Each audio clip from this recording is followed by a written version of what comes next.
What up? WINBUSH here. Today I'm excited to show you guys how to make this. Now we're going to be taking the PolyFX tool from Cinema 4D into Unreal Engine. So without further ado, let's get right into it. So the reason that I'm doing this tutorial is because it came as a viewer request when I was doing my other tutorial on how to get alpha channels within Unreal Engine.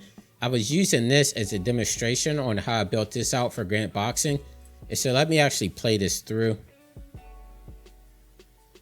So you can see you guys have really good eyes there because you caught this right here. So the outside brim is actually disintegrating on. And one of you guys asked how I did that effect in Unreal Engine. And I actually did this inside of Cinema 4D using the PolyFX tool. Then I brought that into Unreal Engine to be able to do this desired effect. And so let me close this out. We'll get started in Cinema and I'll show you guys exactly how I did it. And so I thought it'd be fun to do Thanos because we could do it in reverse. You know how he did the snap and everything disintegrated. So I got this Thanos model off of Render Hub. So you could get a lot of free models off of here. If you type in Thanos, you can see we have some models here. Some of them you could buy, but a lot of the game models actually come for free. Like this one's pretty cool. It's come from Marvel Contest Champions, but I use this one. It says Marvel End Time Arena. I never played that game, but this model looked pretty cool to me. It's a little bit low polygon, but I mean, for this example, I thought it worked. So if you go to renderhub.com and then this Rip Van Winkle guy, he usually rips a lot of really good game models. So if you're ever in need of any game models and they're all free, like there's a Stormtrooper here as well. So I would suggest going here. I'll leave a link in the comments down below in case you guys want to check this out. But getting back to the tutorial, I have my Thanos model here and I just merged everything together. Whenever you download it from that site, it's actually going to come rigged. And I didn't really need the rig, so I took the rig out. I just merged everything down to one model here. Then I have one texture file here. So if I double click on my texture, just a simple texture here for the armor and his face and everything. And then I have a little bit of reflectance in here, just at 1%, just to give a little bit of gloss on it, but nothing too crazy that we're going to bring into Unreal. And so to get started on this effect, I want to make sure I have Thanos selected right here. Actually, I could just name this Thanos. All right, cool. So I have this name Thanos. I'm going to come up to mograph, come down to PolyFX, and then I'm going to bring that underneath my Thanos model here. And the one thing I want to make sure that I have corrected is if I click on my Thanos model, the game model came in really small, and so I had to scale it up by 200% here. And so whenever I bring my PolyFX in here, you can see that the scale goes according to my original model here. And so in order to get this to work correctly, I want to make sure that my PolyFX is at 1 on my scale here. So X, Y, and Z, we will just want to make sure it's at 1 or else this effect's not going to work correct. So that's just something that I found out the hard way. And then moving on, make sure I have this selected. I'm going to go back to mograph, and now we can either do this with a plane effector or a random. I like using the plane effector, so I'll use this for this example. And as you can see, Thanos kind of disappeared there, but we'll get him back here in a minute. But let me turn off position here, and I'm going to add my fall off first, and then we'll start getting into all the attributes and everything. So under fall off, I'm going to come down here to where it says box field, and I'm actually use a box field for this. And what I want to do is make sure that this box is large enough to engulf Thanos here. So over here in my hierarchy window, I'm going to just click box field. So this comes up in my attributes window. And then over here on field, I'm going to make this about 220. I think that was a good width. And then the height was at 220. And I believe the Z is at 100. I left that alone. Let me get to my quads view to make sure. So if I go on my quads, I just want to make sure that Thanos is completely covered here so we get the desired effect. So it looks like we're covered on all angles. And then now I want to kind of shorten my fall off here. You can see this inner box here. This will be our fall off. So if I click on remapping, I'm going to change my inner offset maybe around 80. Just so we have a little bit of fall off for the effect. Nothing too crazy there. Okay, so I want to make sure that I have my plane effector affecting this PolyFX. So I clicked on my PolyFX, clicked effectors, and I have my plane effector in here. Now I can start messing around with my attributes. So if I click back on plane, come into my parameter, I'm gonna go to, let's start with scale. So if I click on scale and then uniform scale, I'm gonna just make this -1. And then if I click back on my box effector or my box field and drag this over, you can see now we have our desired effect. And if we want to get a little bit more crazy with it, we can come over to our plane again, come to position, and this is real sensitive for this model here, but let me make this 0, maybe just move it up gradually. So yeah, even 1 makes this go kind of crazy. So let's maybe go 0.1, and then same thing on the Z, go 0.1. If we want to add rotation to this as well, let's just do 90 across the board. So now if I pull back, move this over, you can see it's kind of giving us that Thanos snap effect there. So for this tutorial, I kind of just want to show you guys how to pull this into Unreal, but you know, after you follow this, it's all up to you guys how you want to, you know, use these tools to give you a better snap effect here, but this is the basics of it here. So what I'm going to do now is I'm just going to keyframe this. So let me click on my plane. Actually, let me click on box. Make sure I have them covered here. All right, so I'm going to make this, yeah, my timeline's around 250, somewhere around there. I'm going to go all the way to the end right here at 250. Then I'm going to keyframe on my X. And then go back to the first frame here. I'm just going to drag this over to just about where he comes together. So around there, let's say around 380. Keyframe that. Then I'll just make my Y just an even number there. So if I click play,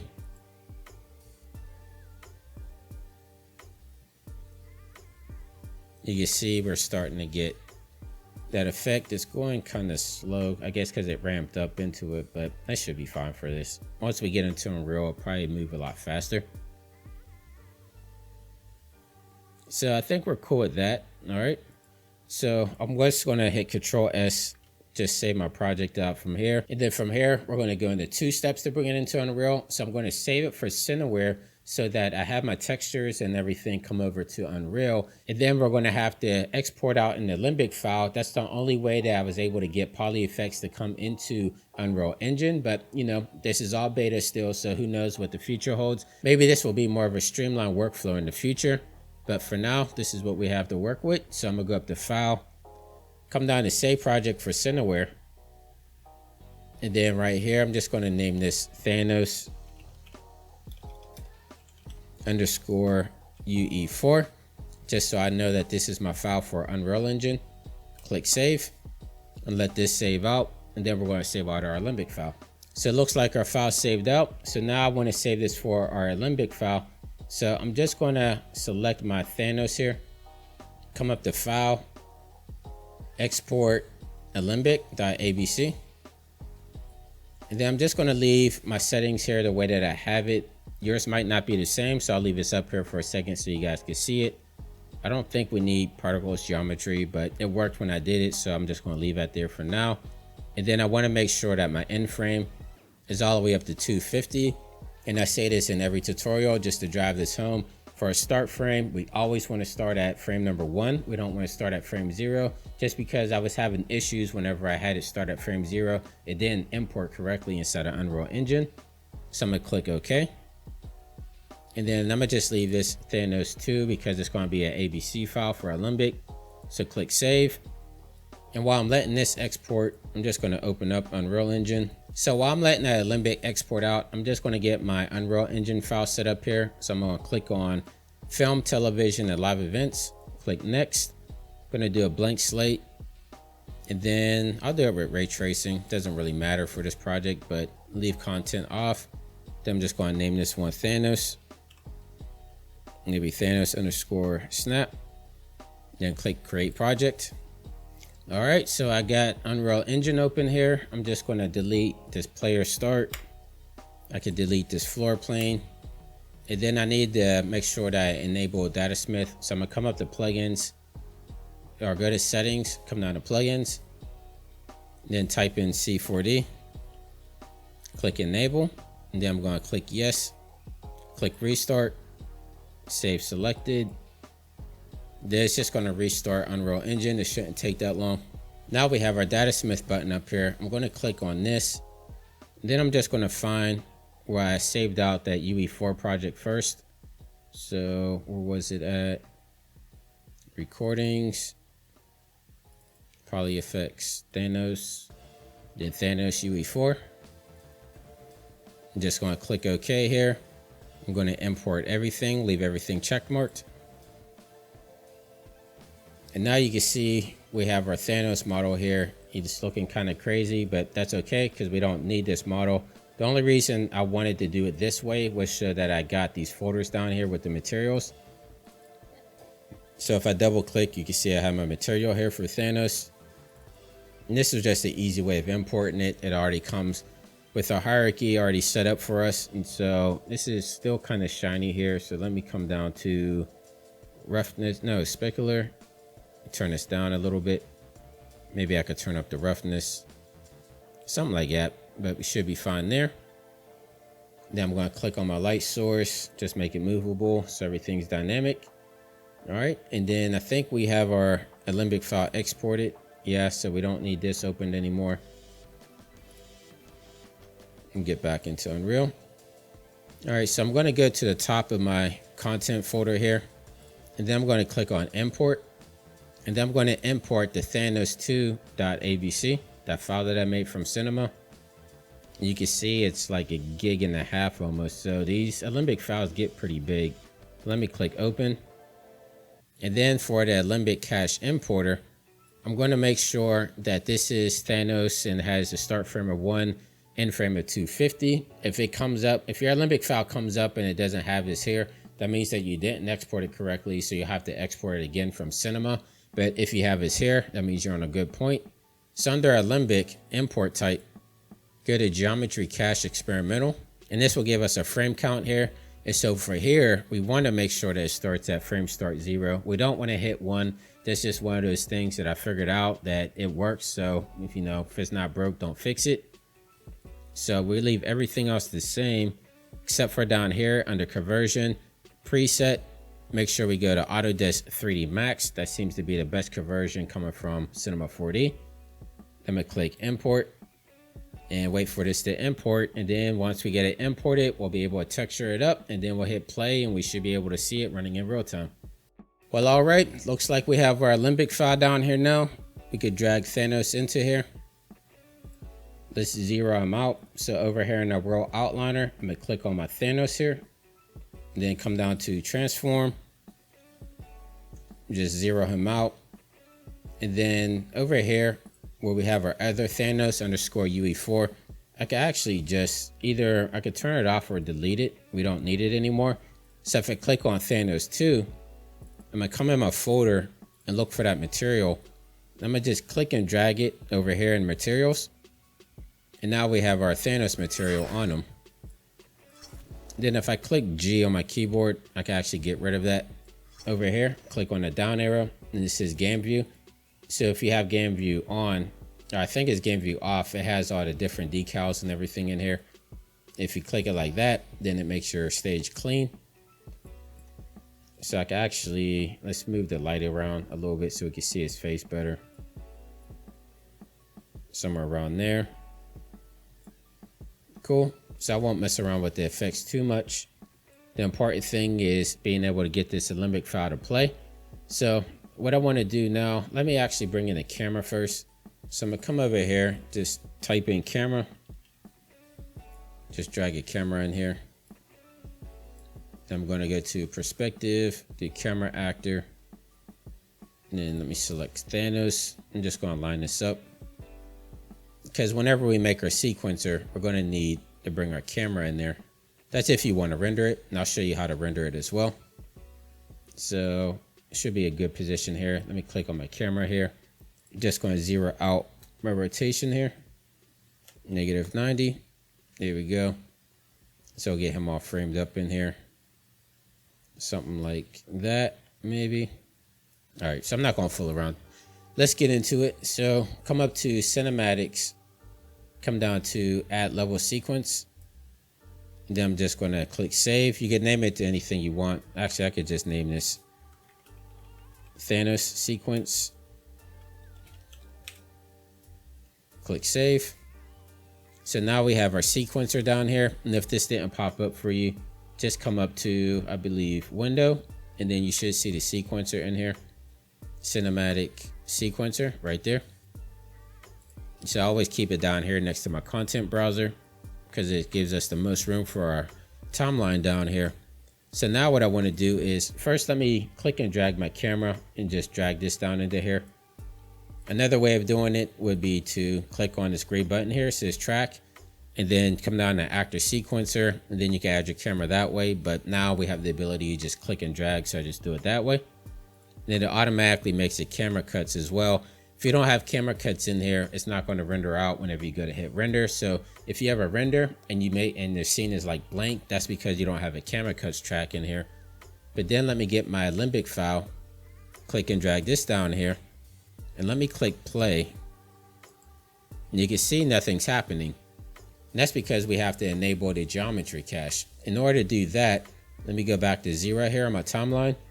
So if I come down to my Thanos and click on this, then click on track, then right here where it says geometry cache, click on this, and you can see that it added like this timeline sequence down here. So if I click play, now we have our desired effect, and it's all running in Unreal Engine. So I can actually bring, where does he go out at? So I'll just put this on loop here. So click play again, and I'm just going to let this play on loop. But that's how I was able to do that for the Grant Boxing logo. Of course, it was in reverse, but this is how I brought it into Unreal Engine to be able to get that PolyFX disintegration effect to work. And now if you want to render this out, I did a tutorial. I'll leave a link up top there. But if you want to see just real quick and dirty how to do this, you want to come up to window. In this side of cinematics, we have this render movie queue. We can actually click on this now. Before we used to click on this clipboard. I'll show you both.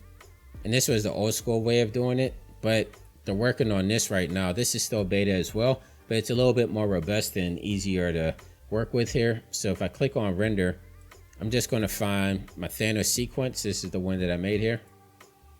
But you can see too that we can add other ones too as well. So this is cool too, because now we can actually make like a render queue and render out multiple different sequences. So I'm gonna delete that one. That's the one that came from Cinema, but this is the one that I made right now. So if I want to render this out, I'm just going to click on settings, and then for my output, click on settings here. And these are the only options we have right now. We have JPEG, BMP, EXR, and PNG. Like I said, this is beta. They're still working on it, and so there's probably going to be more to come. I'm really waiting for like maybe the QuickTime ProRes. You know, that would be nice to have in there as well. But let's say we'll just do JPEG for right now. And then for my output, I'll leave it at 1920. And then from output directory, let me select, let me make a folder here. So I'm gonna make a pre-render folder. Select that. And then everything else should be pretty good. I mean, if you want to come in here and just look at what all the different options are, not really too much going on in here. You have to really go through here. And I actually did like a breakthrough of what all these different options are in here, like anti-aliasing and high resolution. But for this example, I'm just going to click accept, and then I'm going to hit render local, and it pops up this window. That's what, okay, so what I did there was I didn't delete this out. Like whenever you turn the eyes off, it doesn't delete it out your scene. So I'm just going to click on this. And actually I need to select all of these that I brought in from Cinema 4D. Hit delete, just click yes to all. Now let's try it again. Come up to cinematics, and then just hit render local. Boom, and it's as fast as that. I mean, that's crazy fast. Not like we had anything crazy going on, but I mean, within just a snap, we was able to render it out. So hopefully this helped you guys out, and this will get you moving into bringing some effects from Cinema 4D into Unreal Engine. So hopefully this helped you guys out. I'm showing you guys a lot of ways that you can bring stuff from Cinema 4D into Unreal Engine if the DataSmith plugin doesn't work. So if this did help you out, make sure you leave me a comment down below. Subscribe to the channel if you don't already. And until next time, stay fresh, keep creating, and I'll see you in the next video. Take care.